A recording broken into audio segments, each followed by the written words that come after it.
दोस्तों नमस्कार। आज आप बहुत ही महत्वपूर्ण वीडियो आपके साथ शेयर कर रहा हूँ।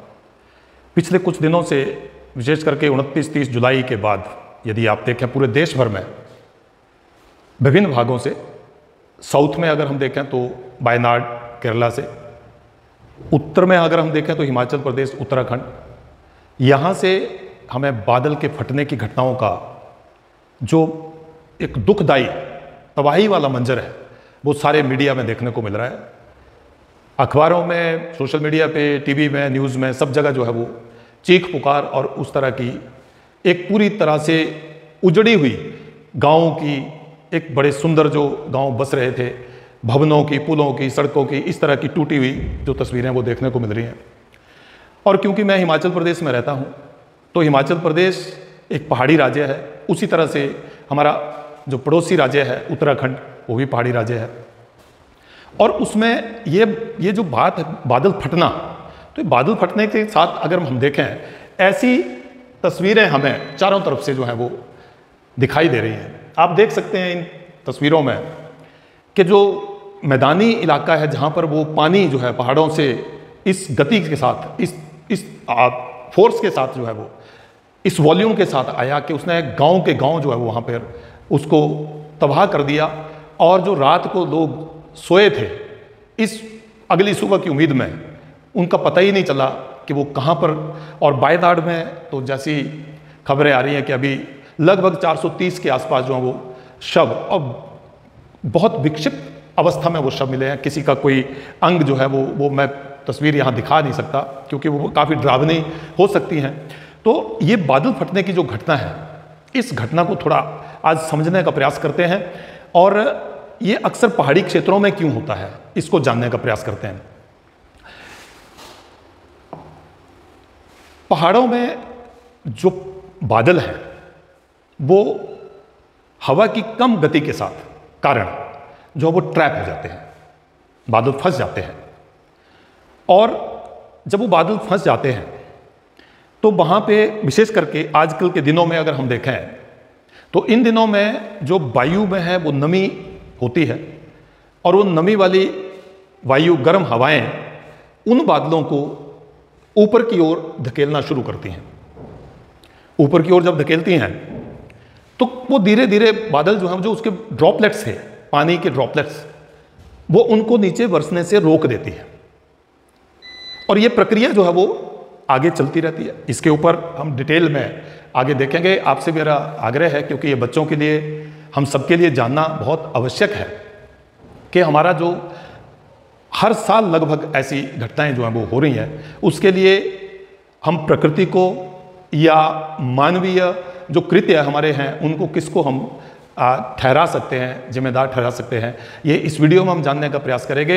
मेरा आपसे आग्रह है कि आप इसको पूरा देखें और इसको हम एक दूसरे के साथ शेयरिंग में हम समझें कि अक्सर ये घटनाएं जो पहाड़ी क्षेत्रों में ही क्यों होती हैं। तो इसका मैंने एक रीज़न जो वो आपको बताया कि पहाड़ों में वायु, हवा की जो चाल है, गति है, वो कम होने के कारण बादल जो हैं वो इन पहाड़ों के बीच में फंस जाते हैं।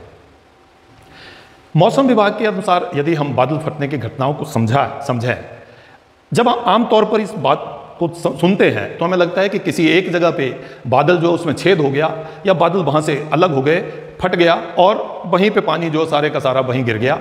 और सामान्य तौर पर हमें जो वो इस तरीके से जानकारी जो है रहती है। लेकिन अगर थोड़ा सा हम इसको इंडिया जो मेटेरोलॉजिकल डिपार्टमेंट है, IMD, उसके हिसाब से देखें तो उनकी परिभाषा के हिसाब से जहां पर किसी विशेष जगह में, मतलब 10 वर्ग किलोमीटर के क्षेत्र में यदि वर्षा 10 सेंटीमीटर से अधिक हो, 10 सेंटीमीटर या 10 सेंटीमीटर से अधिक हो पर आर, एक घंटे में 10 सेंटीमीटर या 10 सेंटीमीटर से अधिक वर्षा हो जाए तो हम उसको बादल फटने की घटना मानते हैं। लेकिन ओरोग्राफी जो पार्वतीकी है, पर्वतों की जो अध्ययन है, उसके हिसाब से इसकी जो पूरी एक प्रोसेस है और वो प्रोसेस होती कैसे है, घटित कैसे होती है, उसको हम जानने का प्रयास करेंगे। बड़ा दुखदाई था ये सुनना हिमाचल प्रदेश में जो कुल्लू, शिमला, मंडी, अब लाहौल स्पीति में ये पिछले 4-5 दिनों की घटनाएं हैं, और उससे जो बाद में जो उसके मंजर देखने को मिले तो उसमें बहुत दुख हुआ। और हम केवल उन दिवंगत आत्माओं की शांति के लिए प्रार्थना ईश्वर से कर सकते हैं, इसके अतिरिक्त हम कुछ नहीं कर सकते। हिमाचल प्रदेश में सरकार ने एक आंकड़ा दिया है, लगभग 1000 करोड़ रुपए का नुकसान ये बादल फटने की घटना से हुआ है। पिछले वर्ष भी एक भयंकर बाढ़ जो है वो हिमाचल प्रदेश ने झेली थी। उसी तरह से आए दिन हम उत्तराखंड में देखते हैं बद्रीनाथ की घटना, केदारनाथ की घटना, ये हमने जो है वो अक्सर इन दिनों में आके जो है वो सुनाई देती हैं, दिखाई देती हैं। तो इसके लिए हमें ये प्रोसेस समझना पड़ेगा, और उस प्रोसेस में ये प्रक्रिया है। जो बादल हैं वो पहाड़ों के बीच में ट्रैप हुए, और जो हवाएं हैं, मॉइस्ट हवाएं हैं, मीन्स जो नमी वाली हवाएं हैं, वो बादलों को ऊपर की ओर धकेल रही हैं। ऊपर की ओर धकेलते धकेलते वो धीरे धीरे बादलों को ऊपर कर रही हैं, और ऊपर से जो ड्रॉपलेट्स में छोटी छोटी बूंदों के रूप में पानी बादलों से बरसना था उसको वो रोक लेती हैं।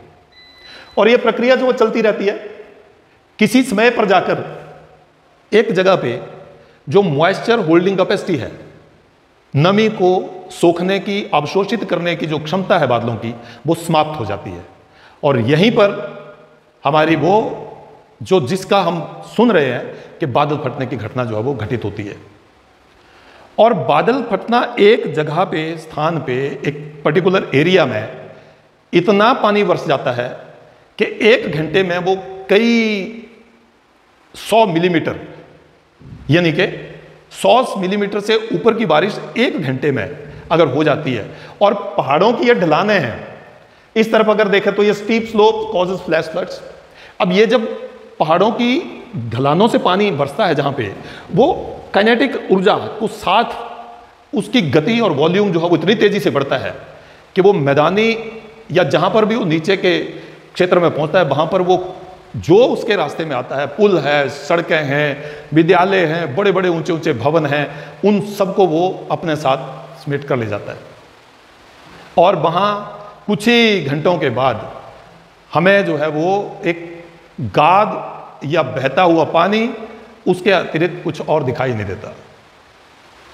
और हमारे जो शिमला जिले के रामपुर के समीप जो गांव में घटना घटी, वहां से 36 लोगों के अभी भी लापता होने की जो है वो खबरें हैं। मलबे के नीचे जो है वो शवों का ढूंढा जाना एनडीआरएफ, एसडीआरएफ की टीमों के द्वारा, रेस्क्यू टीमों के द्वारा जारी है। लेकिन बड़ी बड़ी बड़ी ही दुखद घटना है, बहुत ही जिसको बोलते दिल कंपाने वाली घटना है।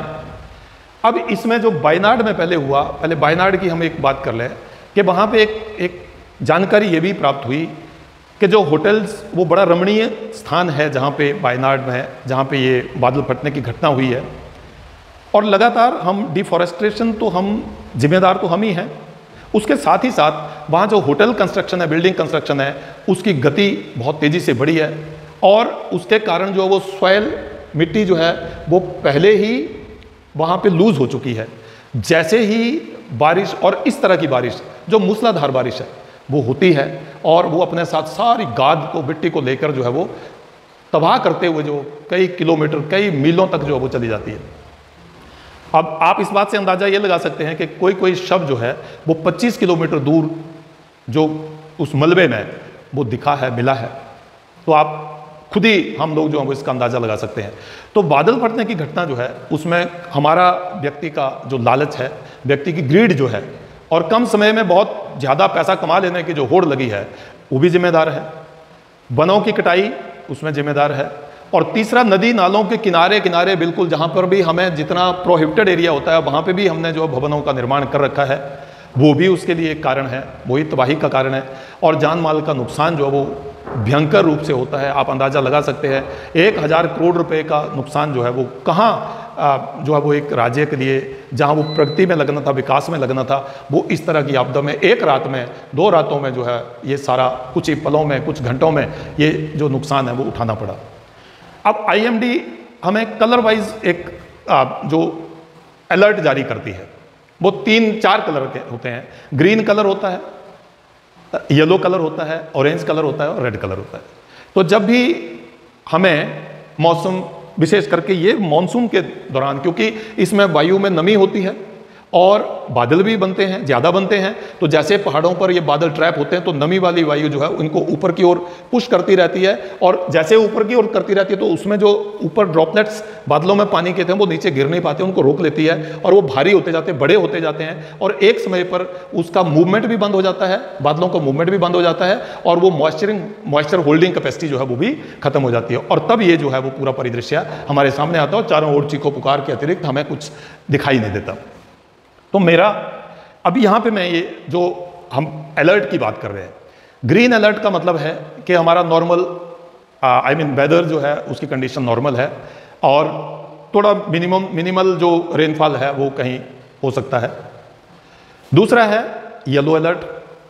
येलो अलर्ट है कि आपके जो आसपास वेदर की कंडीशंस काफ़ी सीवियर हो सकती हैं और कई दिनों तक वो वैसी बनी रह सकती हैं।